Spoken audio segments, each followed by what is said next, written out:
खुली बालिकाओं के लिए रानी लक्ष्मीबाई आत्मरक्षा कराटे प्रशिक्षण, सरकारी योजनाओं में स्थानीय प्रशिक्षकों को किया जा रहा नजरअंदाज। रानी लक्ष्मीबाई आत्मरक्षा योजना के अंतर्गत जिले के स्कूलों में बालिकाओं को आत्मरक्षा हेतु मार्शल आर्ट का प्रशिक्षण दिया जाता है, जिसमें राज्य के अधिकारी आउटसोर्सिंग कर स्थानीय प्रशिक्षकों को ठेंगा दिखाने का कार्य अपने निजी फायदे के लिए कर रहे हैं। यहाँ के अधिकारियों द्वारा स्थानीय प्रशिक्षकों में रोष व्याप्त है। छत्तीसगढ़ के सभी जिलों में इस मनमानी के खिलाफ विरोध किए जा रहा, फिर भी यहाँ के अधिकारी आंख बंद कर तमाशबीन बने हुए हैं।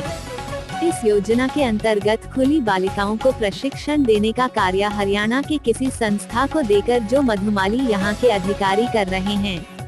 उसका जबरदस्त विरोध किया जाएगा, जिसमें कि कांकेर जिले के जिला कांकेर कराटे ओशियन अध्यक्ष शिवलाल पुडो एवं सचिव फुलेश्वरी पुडो, उपाध्यक्ष जयराम भूपेंद्री, दुर्गा उसिंडी, संतो दुगा, विशालीन जैन, भुवनेश्वर पटेल, यशवंत यादव, राजकुमार डगा, देवलाल यादव तथा संस्था का 50 सदस्य प्रशिक्षक द्वारा जिला कलेक्टर, जिसमें कांकेर जिले के जिला कांकेर कराटे एसोसिएशन के जनरल सेक्रेटरी फुलेश्वरी पुडो जी ने कहा कि अगर प्रशासन के हमारे स्थानीय प्रशिक्षकों को नजरअंदाज किया गया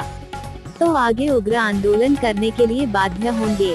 छत्तीसगढ़ और बस्तर के तमाम खबरों पर हमारी नजर, आपकी खबर हमारी कलम। बस्तर के तमाम छोटी बड़ी खबर से हमेशा अपडेट पाने के लिए अभी हमारे बस्तर न्यूज यूट्यूब चैनल को जरूर सब्सक्राइब कीजिए।